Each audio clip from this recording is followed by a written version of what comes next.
भीषण बरसात की एक काली रात थी। आकाश में घने काले बादल छाए हुए थे, जैसे किसी ने काली चादर ओढ़ रखी हो। तेज हवाएं चल रही थीं, जो कभी कभी सीटी जैसी आवाज करके गुजरती थीं। गांव के एक छोटे से घर में कोने में कमला कांपते हुए बैठी थी। उनके हाथ पैर कमजोर पड़ चुके थे। रसोई से बर्तनों की खटखटाहट की आवाजें आ रही थी। सीमा, कमला की बहू, जानबूझकर जोर जोर से बर्तन रख रही थी ताकि कमला को परेशान किया जा सके। कमला ने कमजोर आवाज में कहा, बहू, थोड़ा खाना दे दो, बहुत तेज भूख लग रही है। आज सुबह से अभी तक कुछ भी नहीं खाया है। 2 रोटी मिल जाएंगी तो रात कट जाएगी। सीमा ने ठंडे स्वर में जवाब दिया, माँ जी, मेरे पास आपके लिए खाने के लिए कुछ नहीं है। जो थोड़ा बचा है वो सुरेश के लिए है। आप खुद को संभालो। ये घर धर्मशाला नहीं है जहाँ हर समय आपको खाना मिले।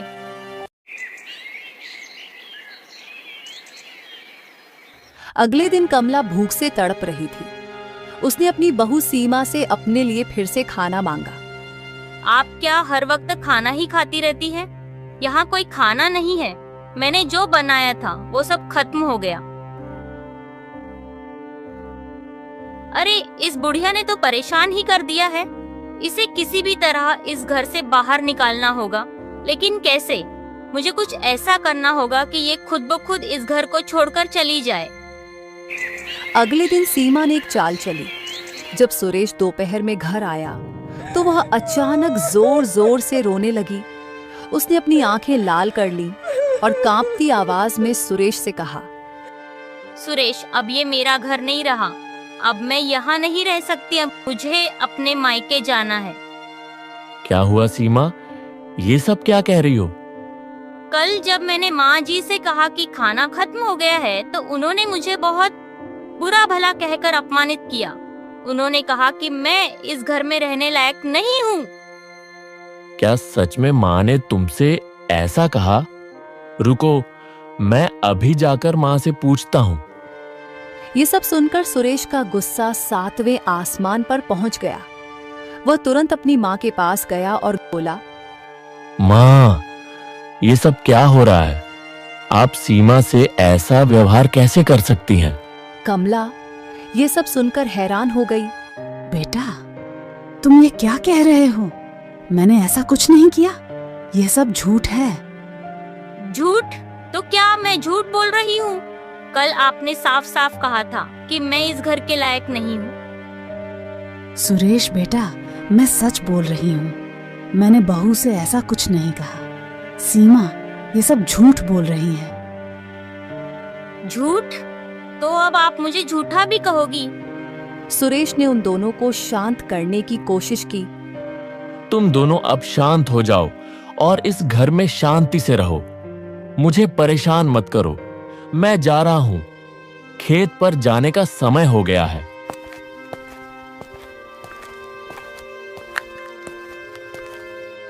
ये बुढ़िया इतनी आसानी से इस घर से नहीं निकलेगी।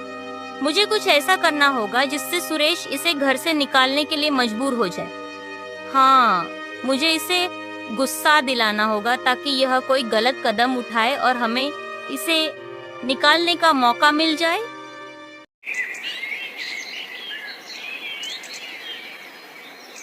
माँ जी, आप हर वक्त बस खाना ही खाती रहती हो।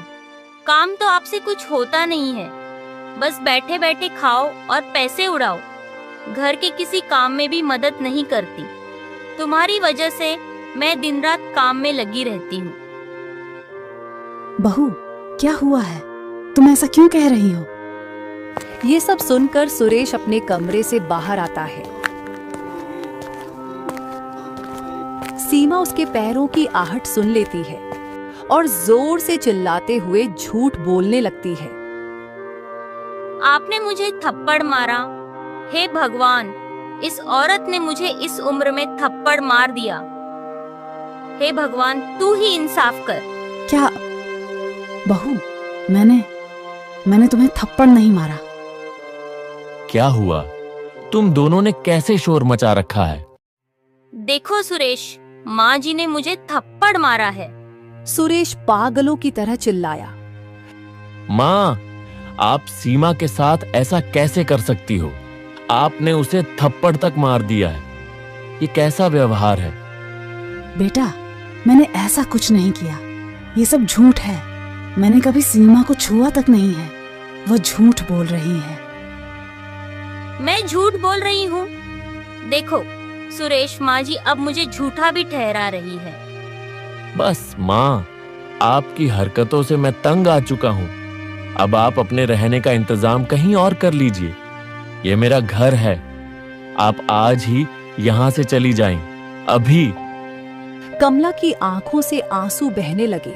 उसने गिड़गिड़ाते हुए कहा, बेटा, मुझे अगर कोई गलती हो गई हो तो तुम दोनों मुझे माफ कर दो, पर मुझे इस घर से मत निकालो। मैं कहाँ जाऊंगी?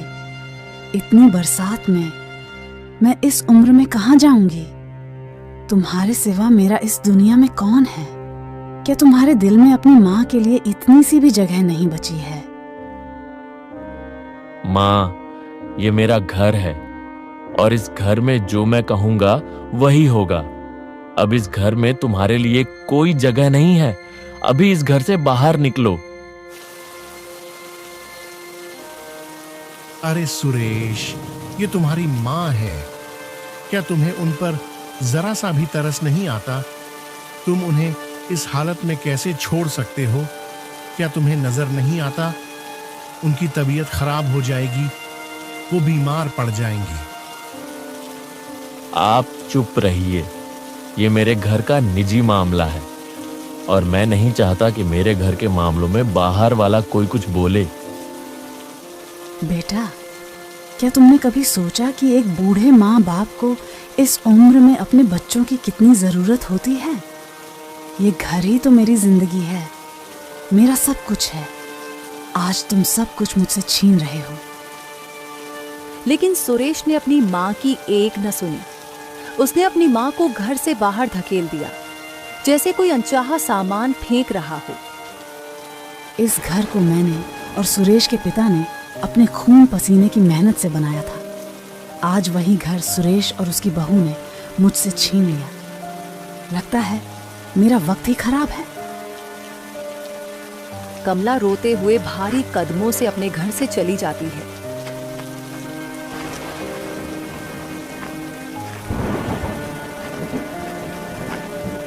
कमला रोते हुए एक पेड़ के नीचे जाकर बैठ जाती है। हे भगवान, मेरी किस्मत में यह दिन भी देखना लिखा था। जिस बेटे के लिए जिंदगी भर मेहनत की, आज उसने अपनी पत्नी के साथ मिलकर मुझे घर से बाहर निकाल दिया। अब मैं जिंदा रहकर क्या करूंगी? इतने में एक गांव वाला कमला के पास से गुजरता है। कमला बारिश में पूरी तरह से भीग चुकी थी, जिसके कारण वह ठंड से कांप रही थी। बेटा, मुझे बहुत ठंड लग रही है। मुझे कोई कपड़ा दे दो जिससे मैं अपने शरीर को ढक सकूं और इस ठंड से बच सकूं। अरे मांझी, तुम जैसे लोग तो सड़कों पर ही भटकते रहते हैं। यहाँ कोई मदद नहीं करेगा। जाओ कहीं और भीख मांगो। तुम्हारे जैसे आलसी लोगों की वजह से ही गांव की बदनामी होती है।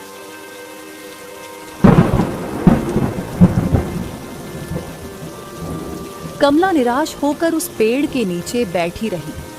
उसका शरीर इतना कांप रहा था मानो हर हड्डी अलग अलग हिल रही हो। उसकी आंखों से आंसू नहीं बल्कि निराशा बह रही थी।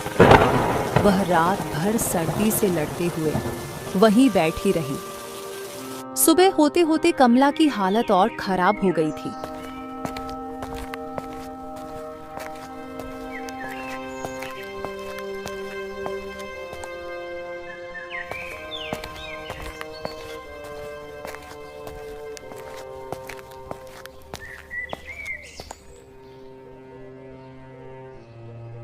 बेटा, कृपा करके एक चादर दे दो। मैं पूरी तरह भीगी हुई हूँ। मुझे बहुत ठंड लग रही है। अरे बुढ़िया, ये कोई खैराती दुकान नहीं है। यहाँ मुफ्त में कोई सामान नहीं मिलता। पहले पैसे निकालो, जब कुछ सामान मिलेगा।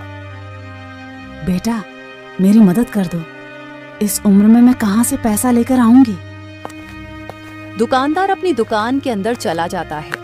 कमला दुकान के बाहर खड़ी हुई कांपती रहती है। उसकी आंखों में निराशा भरी हुई थी और चुपचाप वापस लौट जाती है, जैसे वह इस दुनिया में अकेली हो।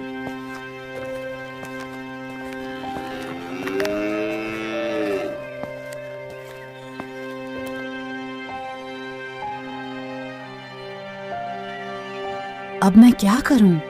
कहने को तो यह दुनिया बहुत बड़ी है, लेकिन आज इसमें मेरे लिए कोई जगह नहीं है। मेरे ही बेटे ने मुझे अपने घर से निकाल दिया। जिस घर को खून पसीने से बनाया था, आज उसी घर में मेरे लिए एक कोना तक नहीं है। ये कैसी हालत बना दी मेरे बेटे ने मेरी। सर्दी से मेरा शरीर टूट रहा है और भूख से पेट में बहुत दर्द हो रहा है। वह उठती है और दूसरी दुकान की तरफ जाने लगती है, जहां से वह कुछ खाने की उम्मीद करती है।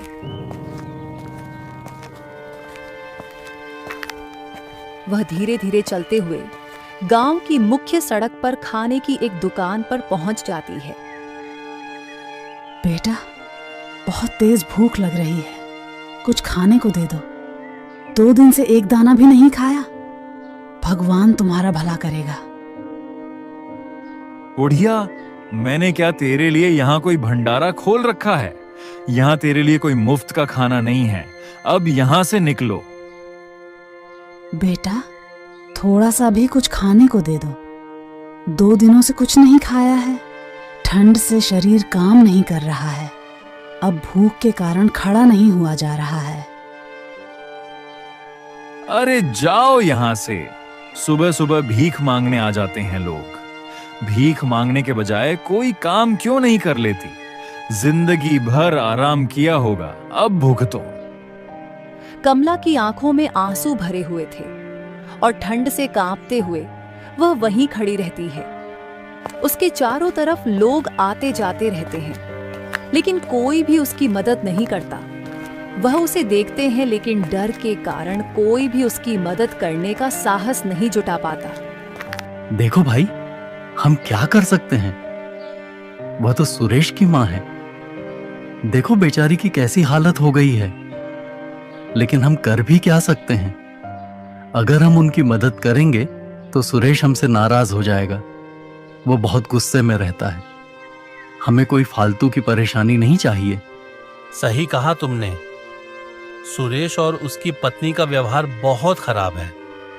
अगर हम उसकी माँ की मदद करने की कोशिश करेंगे तो वह हमारे लिए मुश्किल खड़ी कर देगा। हमें अपना भी ध्यान रखना है। कमला की आंखों में शर्मिंदगी छलक आई। कभी सोचा नहीं था कि मैं इतनी मजबूर हो जाऊंगी, लेकिन ठीक है, अब मुझे किसी से कोई उम्मीद नहीं रखनी चाहिए।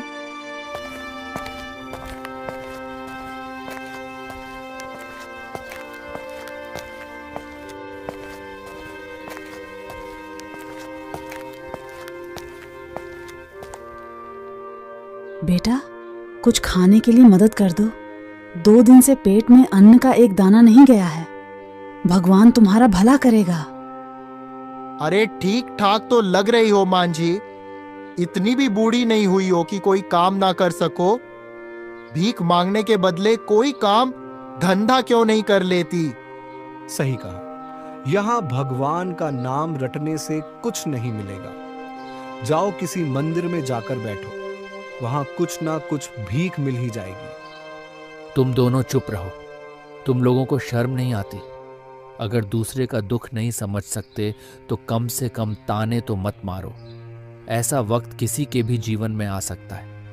अपनी जुबान पर लगाम लगाओ। मां जी, आप मेरे साथ चलो।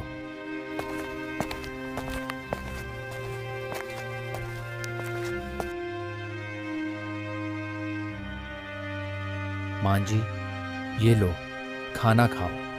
भगवान ने मुझे इस लायक बनाया है कि मैं किसी भूखे को खाना खिला सकूं।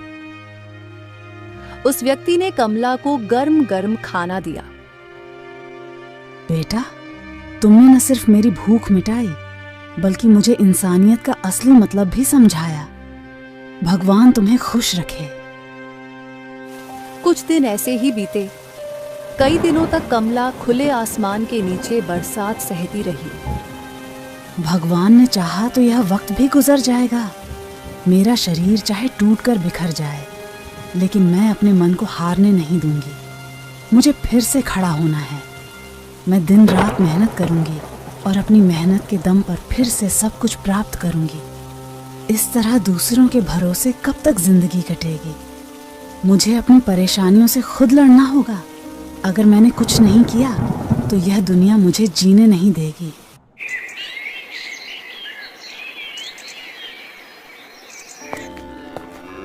एक दिन कमला सोचते सोचते गांव के बाहर चली गई। तभी उसकी नजर गांव के किनारे खड़े मजबूत बांसों के पेड़ों पर पड़ी। उन बांसों को देखकर कमला के मन में एक विचार आया। ये बांस तो बहुत मजबूत लग रहे हैं। अगर इन बांसों से एक झोपड़ी बना लूं तो बारिश और सर्दी से बच सकती हूँ। हाँ, यही सही रहेगा। उसने गांव में जाकर एक व्यक्ति से कुल्हाड़ी मांगी। बेटा, मुझे कुछ दिनों के लिए आपकी कुल्हाड़ी चाहिए। मैं बांस काटकर अपना एक छोटा सा ठिकाना बनाना चाहती हूँ। मैं वादा करती हूँ जल्दी लौटा दूंगी। मैं अपनी कुल्हाड़ी किसी को नहीं देता और तुम्हें तो मैं बिल्कुल भी नहीं जानता। फिर भला तुम्हें अपनी कुल्हाड़ी कैसे दे दूं? जाओ अपना काम करो। बेटा, मुझे इस कुल्हाड़ी की बहुत जरूरत है। मैं वादा करती हूँ मैं इसे जल्द ही वापस लौटा दूंगी। तुम्हारी दया से मैं अपना ठिकाना बना लूंगी। ठीक है, ले जाओ, लेकिन याद रखना इसे जल्दी लौटाना। मुझे भी इसकी जरूरत है। कमला ने कुल्हाड़ी ली और गांव के बाहर बांस के पेड़ों के पास पहुंची। पूरे दिन मेहनत करके उसने कई बांस काटे। फिर उसने उन बांसों को एक विशेष तरीके से जोड़कर एक छोटी सी झोपड़ी बना ली। अब कम से कम इस बारिश और धूप से तो बच सकूंगी। भगवान, बस थोड़ा सा सहारा और दे देना। झोपड़ी बनाने के बाद कमला कुल्हाड़ी लौटाने के लिए गांव वाले के पास वापस जाती है। बेटा, यह लो तुम्हारी कुल्हाड़ी। मेरा काम हो गया है। तुम्हारा बहुत बहुत शुक्रिया। तुमने मेरी मदद की। तुम्हारी ईमानदारी देखकर अच्छा लगा। अब इस कुल्हाड़ी को अपने पास ही रख लो। मैंने नई कुल्हाड़ी खरीद ली है। भगवान तुम्हारी मदद करे। कमला कुल्हाड़ी लेकर अपनी झोपड़ी में वापस लौट आती है और वहीं सो जाती है। अगली रात बहुत तेज बारिश शुरू हो जाती है।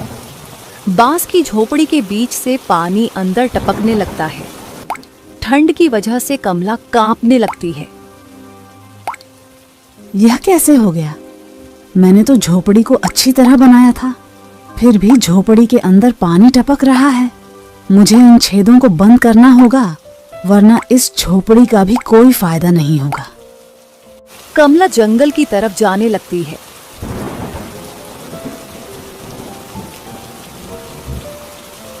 तभी रास्ते में उसने देखा कि केले के पेड़ों के नीचे एक बंदरिया अपने बच्चे को लेकर बारिश से बचने की कोशिश कर रही है। केले के पेड़ के बड़े बड़े पत्तों के कारण पानी की बूंद जमीन तक नहीं पहुंच पा रही थी, जिससे बंदरिया अपने आप को और अपने बच्चे को बारिश से बचा रही थी। यह बंदरिया कितनी समझदार है। उसने अपने और अपने बच्चों को बारिश से बचाने के लिए केले के पेड़ों का इस्तेमाल किया है। मुझे भी ऐसा ही करना चाहिए। अब मुझे समझ में आया कि मैं अपनी झोपड़ी के अंदर पानी टपकने से कैसे रोक सकती हूँ। कमला ने केले के पेड़ों से उसके पत्ते काटकर इकट्ठे किए और अपनी झोपड़ी में सावधानी से चारों तरफ लगा दिए। अब यह मेरा छोटा सा घर मुझे एक नई जिंदगी देगा। अब बारिश हो या ठंडी हवा, मैं इन सब से अपने आप को बचा सकूंगी।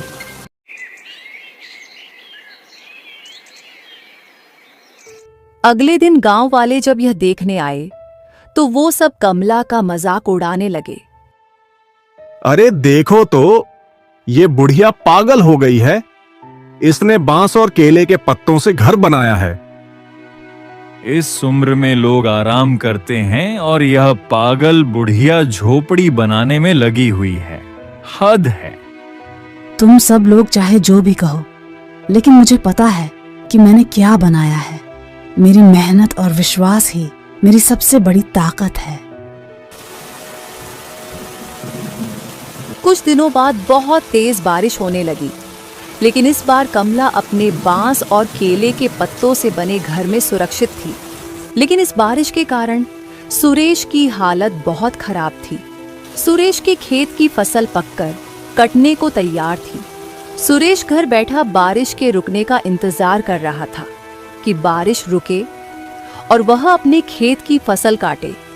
लेकिन बारिश ने सुरेश को इतना मौका नहीं दिया, जिसके कारण सुरेश की चिंता बढ़ती ही जा रही थी। हे भगवान, ये कैसी मुसीबत आ गई। बारिश तो थमने का नाम ही नहीं ले रही। मेरी फसल पककर तैयार खड़ी है। अगर यही हाल रहा तो मेरी सारी फसल बर्बाद हो जाएगी। आप चिंता मत कीजिए, ऐसा कुछ नहीं होगा। जल्दी ही बारिश रुक जाएगी। भगवान पर भरोसा रखिए। तभी कुछ देर बाद बारिश रुक जाती है। सुरेश सीमा के साथ अपने खेत की तरफ फसल को देखने के लिए जाता है। खेत पर पहुंचकर सुरेश अपनी फसल को देखकर हैरान रह जाता है। बारिश के कारण उसकी सारी फसल बर्बाद हो चुकी थी, जिसे देखकर सुरेश बहुत घबरा जाता है। नहीं, ये क्या हो गया? मेरी सारी मेहनत मिट्टी में मिल गई। हे भगवान, ये तूने मेरे साथ क्या किया? मैं बर्बाद हो गया। सीमा, अब क्या होगा? इस बारिश की वजह से मेरी सारी फसल बर्बाद हो गई है। अब हम क्या करेंगे? भगवान, हमारे किन कर्मों का फल हमें दे रहा है? आप ऐसे दिल छोटा मत कीजिए जी। हमें हार नहीं माननी चाहिए। अगर यह फसल बर्बाद हो गई तो क्या हुआ? हम फिर से मेहनत करेंगे, फिर से अपने खेत को सींचेंगे। हम दोबारा मेहनत करेंगे, दोबारा अपने खेतों में फसल तैयार करेंगे। भगवान हमारा साथ जरूर देगा। सीमा, तुम समझती क्यों नहीं? जो थोड़ी बहुत पूंजी थी वो सब लगा चुका हूं।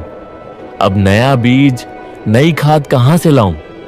मेरे पास एक पैसा भी नहीं बचा है। आप एक काम कीजिए, गांव के सेठ जी से कुछ पैसा उधार ले लीजिए। जब हमारी फसल पककर तैयार हो जाएगी, तब हम अपनी फसल बेचकर उनका सारा कर्जा उतार देंगे। एक बार फसल उग आए, फिर हमें कोई परेशानी नहीं होगी।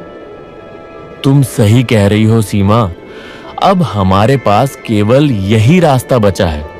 मैं सेठ जी के पास जाकर देखता हूं।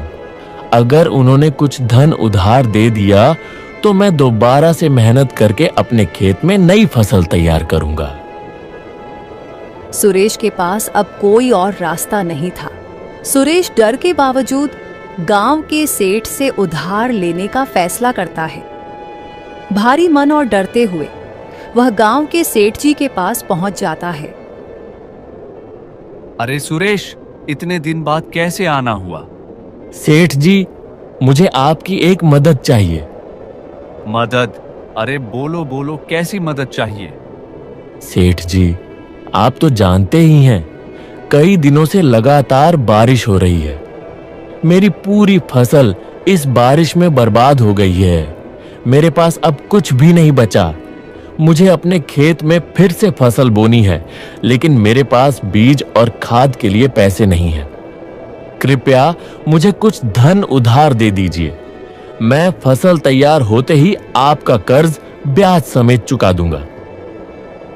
कर्ज तो मैं दे दूंगा सुरेश, लेकिन ध्यान रखना, तुम्हें कर्ज सही समय पर चुकाना होगा। अगर समय पर कर्ज नहीं लौट आया तो तुम्हारी जमीन, घर, सब कुछ मेरा हो जाएगा। सुरेश के पास कोई और चारा नहीं था। वह सेठ जी से कर्ज लेकर वापस चला जाता है। वह अपने खेत में दोबारा से मेहनत करता है। दिन रात मेहनत करने के बाद उसके खेत में दोबारा फसल पककर तैयार हो जाती है। लेकिन जैसे ही फसल पककर कटने को तैयार थी, तुरंत आसमान में बादल घिर आते हैं और तेज मूसलाधार बारिश होने लगती है, जिसके कारण सुरेश की फसल फिर से खराब हो जाती है। ये देखकर सुरेश बहुत घबरा जाता है।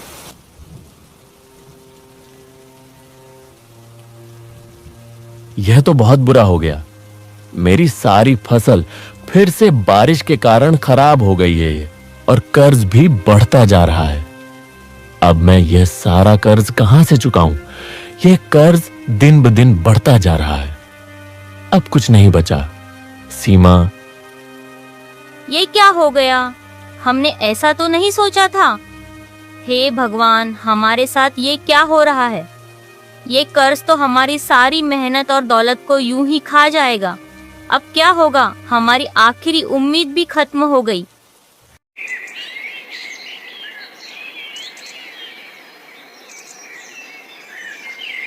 कुछ समय बाद सेठ का दबाव बढ़ने लगता है।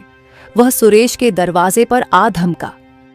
सुरेश, तुमने जिस तरह से उधार लिया था, अब उसे चुकाने का वक्त आ गया है। तुम्हारा सारा समय खत्म हो चुका है।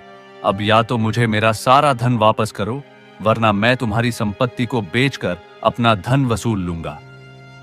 सेठ जी, मुझे थोड़ा और समय दे दीजिए। बारिश की वजह से मेरी सारी फसल फिर से खराब हो गई है। मुझे थोड़े से समय की और जरूरत है। मैं आपका सारा कर्ज चुका दूंगा।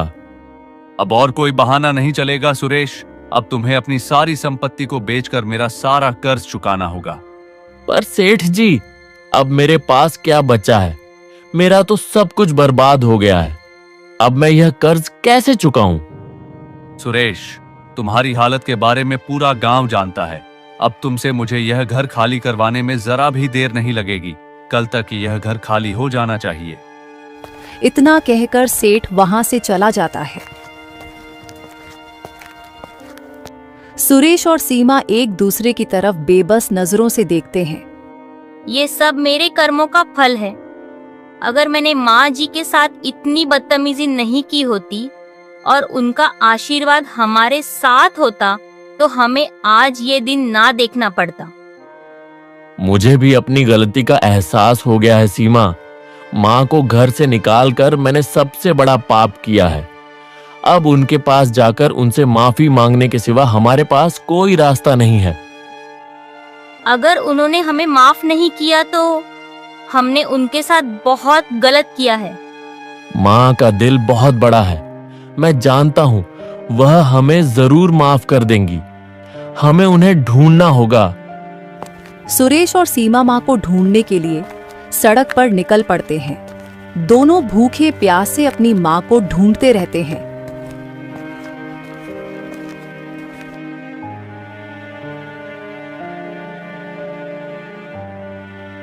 तुम दोनों बहुत दुखी लग रहे हो। क्या हुआ है? महाराज, हम बुरी तरह से परेशान हैं। सब कुछ बर्बाद हो गया है। घर बार सब कुछ खत्म हो चुका है और हम सड़क पर आ गए हैं। हमारी किस्मत ने हमें धोखा दे दिया। हमारे पास कुछ भी नहीं बचा। हम नहीं जानते कि अब क्या करें। सब कुछ डूब गया है। तुम दोनों की बात सुनकर ऐसा लग रहा है जैसे तुम्हें किसी की नजर लग गई है। जरूर तुमने कुछ ऐसा किया है जो तुम्हें नहीं करना चाहिए था और अब उसका परिणाम भुगत रहे हो। हाँ महाराज, मैंने अपनी माँ के साथ बहुत बुरा बर्ताव किया। उन्हें घर से बाहर निकाल दिया था। लगता है इस वजह से आज हमारी यह हालत हो गई है। समझ गया। जीवन में कभी किसी को धोखा देने की कोशिश मत करो। गलत काम करने पर हर किसी को उसकी सजा भुगतनी ही पड़ती है। अब तुम्हें अपनी गलती स्वीकार करके आगे बढ़ना होगा, तभी तुम्हें शांति मिलेगी। तुम्हें अपनी गलती माननी होगी और अपनी मां से माफी मांगनी होगी। धन्यवाद महाराज, आपने हमें सही रास्ता दिखाया। अब मैं अपनी मां को ढूंढकर उनसे माफी मांगूंगा। अब हम चलते हैं महाराज। साधु के आशीर्वाद के साथ सुरेश और सीमा अपनी मां को ढूंढते हुए गांव के किनारे पहुंच जाते हैं। वह देखते हैं कि उनकी मां बांस की झोपड़ी में बैठी हुई थी। माँ, हमें माफ कर दीजिए। माँ, हमने आपके साथ बहुत अन्याय किया है। अब क्यों आए हो? जब मुझे तुम्हारी बहुत जरूरत थी तब तुमने मुझे घर से बाहर निकाल दिया। अब क्या लेने आए हो? माँ जी, हमने बहुत बड़ी गलती कर दी, हमें माफ कर दीजिए। हमें अब समझ में आ गया कि आपने हमारे लिए कितना कुछ किया है। हम आपकी छत्र छाया में वापस आना चाहते हैं। मुझे एक मौका दो माँ, मैं अपने गुनाह का प्रायश्चित करूंगा। जाओ, मैंने तुम्हें माफ किया, लेकिन तुम्हारी यह माफी अब तुम्हारे कर्मों पर निर्भर है। मेहनत और ईमानदारी से जीवन जीना सीखो। बेटा, अब जब तुम यहाँ आ ही गए हो तो बताओ क्या हुआ है? तुम क्यों इतने परेशान हो? ऐसा क्या हो गया जो तुम मुझे यहाँ ढूंढने आ गए? कमला ने सुरेश से उसकी कहानी पूछी। सुरेश की आंखें भर आईं। उसने सारी घटना अपनी माँ को बताई। वह जो हुआ उसे बदला नहीं जा सकता, लेकिन भगवान हर किसी इंसान को दूसरा मौका जरूर देता है। अपनी मेहनत और सच्ची सोच से काम करो तो यह मेहनत तुम्हारा जीवन बदल सकती है। अगर हम अपनी सोच को बदलें और मेहनत से काम करें तो जीवन की हर परेशानी हल हो सकती है। कमला का घर देखकर कुछ गांव वाले मजाक उड़ाते हैं। क्या तुम सोचती हो कि यह बस केले के पत्तों से बना घर इतनी भारी बारिश में टिक पाएगा? हंसी का कारण बन रही हो तुम। तुमने भी क्या मजाक किया है मां जी? ये घर इस बारिश में कोई काम नहीं करेगा। इससे अच्छा है कि कोई पक्का मकान बना लो और उसी में रहो। ये घर कितने दिन टिकेगा? तुम लोग चाहे जो समझो, लेकिन मुझे अपनी मेहनत पर विश्वास है। कितनी भी भयंकर बारिश हो, यह घर मुझे हर बारिश से बचाएगा। अरे, यह कहो ना कि तुम्हारे पास पैसा नहीं है। पक्का घर बनाने के लिए पैसा लगता है, पैसा। इतना कहकर सभी गांव वाले चले जाते हैं। कुछ दिनों बाद गांव में भयंकर बारिश शुरू हो गई। एक गांव वाला जो जंगल के रास्ते से गांव की तरफ आ रहा था, कमला के घर के पास से गुजरता है। वह बारिश में भीगने के कारण ठंड से कांप रहा था।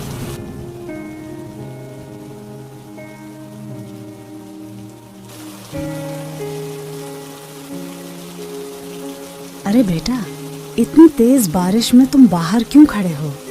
तुम्हारा शरीर तो ठंड से कांप रहा है। तुम पूरी तरह भीग गए हो। चलो जल्दी से अंदर आ जाओ। जब बारिश रुक जाए तब वापस चले जाना। अरे माँ जी, आपका घर तो बहुत अच्छा है। इसके अंदर तो बारिश की एक बूंद तक नहीं आ रही और अंदर गर्माहट भी बनी हुई है। ये कैसे संभव है? बचपन से ही सुना था कि बांस से बना हुआ मकान बहुत मजबूत रहता है। मैंने घर के बाहर चारों तरफ केले के पत्तों से यह पूरा घर ढक दिया, जिससे बारिश की एक बूंद भी घर के अंदर नहीं आती और मेरा घर बारिश से बचा रहता है। थोड़ी देर बाद बारिश बंद हो जाती है और वह गांव वाला अपने घर की ओर चल देता है। तभी अचानक फिर से भयंकर बारिश शुरू हो जाती है। चारों तरफ पानी पानी हो जाता है। गांव में बुरी तरह से बाढ़ आ जाती है। सभी के घर बाढ़ में डूबने लगते हैं। अब हम सब क्या करें? इस बाढ़ ने तो हमारे घरों का इतना नुकसान कर दिया है। अब हम ऐसी बारिश में कहां जाएं? क्या इस बारिश से बचने का कोई रास्ता नहीं है? ऐसी बाढ़ में हमारे बीवी बच्चों का क्या होगा? मुझे तो लगता है इस बारिश से बचने का अब कोई रास्ता नहीं है। अगर ऐसा ही हाल रहा तो हम ज्यादा दिन जिंदा नहीं रहेंगे। देखो भैया, हमें सबको कमला मांग के घर चलना चाहिए। मैं वहां होकर आया था। उनका घर सचमुच बहुत मजबूत है। मुझे यकीन है कि इस बाढ़ का उनके घर पर कोई असर नहीं हुआ होगा। अगर हम जल्दी नहीं निकले तो इस बाढ़ में डूबकर हमारी जान भी जा सकती है। इसलिए हमें तुरंत उनके घर चलना चाहिए। तुम सही कह रहे हो। उनका घर कुछ अलग ही है। उनके घर में कुछ तो खास बात जरूर होगी। कमला माँ हमेशा कहती थीं कि उनका घर बहुत मजबूत है और इस बारिश का उस पर कोई असर नहीं होगा। लगता है उन्होंने सही कहा था। हमें उनके घर ही जाना चाहिए। अगर हम यहां से जल्दी नहीं निकले तो हम सब इस बारिश में डूब जाएंगे और मर जाएंगे।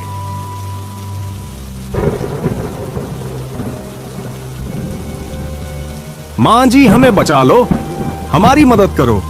इस बारिश में हमारे घर डूब गए हैं। केवल आपका ही घर है जो अभी तक इस बारिश में बचा हुआ है। कृपया हमारी मदद करो। हाँ मां जी, हमारी मदद करो। अगर आपने हमारी मदद नहीं की तो हम इस बाढ़ में डूबकर मर जाएंगे। अरे बेटा, इसमें पूछने वाली कौन सी बात है? तुम सब जल्दी से अंदर आ जाओ, बारिश बहुत तेज हो रही है। गांव वाले धीरे धीरे कमला के घर में इकट्ठा हो जाते हैं और वे सभी लोग कमला का धन्यवाद करते हैं। तुम्हारे घर में सचमुच कोई जादू है मां जी। यहां तो बारिश की एक बूंद का नामो निशान तक नहीं है। हम सब आपके बहुत आभारी हैं। देखो, हम सब जो सोच रहे थे वही हुआ। हमें इस घर में बारिश से कोई तकलीफ नहीं होगी। हम सभी बहुत डर रहे थे, लेकिन इस घर में आकर जैसे हमें एक नया जीवन मिल गया हो। बेटा, यही तो है हमारा साथ में रहने का असली मतलब। जब हम सभी लोग एक साथ रहते हैं तो किसी भी मुश्किल का सामना करना बहुत आसान हो जाता है। मैंने इस घर के चारों तरफ केले के पत्तों का इस्तेमाल किया है, इसीलिए इस घर में बारिश की एक बूंद तक नहीं आ रही। कुछ दिन बाद बारिश बंद हो जाती है। सभी लोग खुशी खुशी अपने घर की तरफ लौट जाते हैं।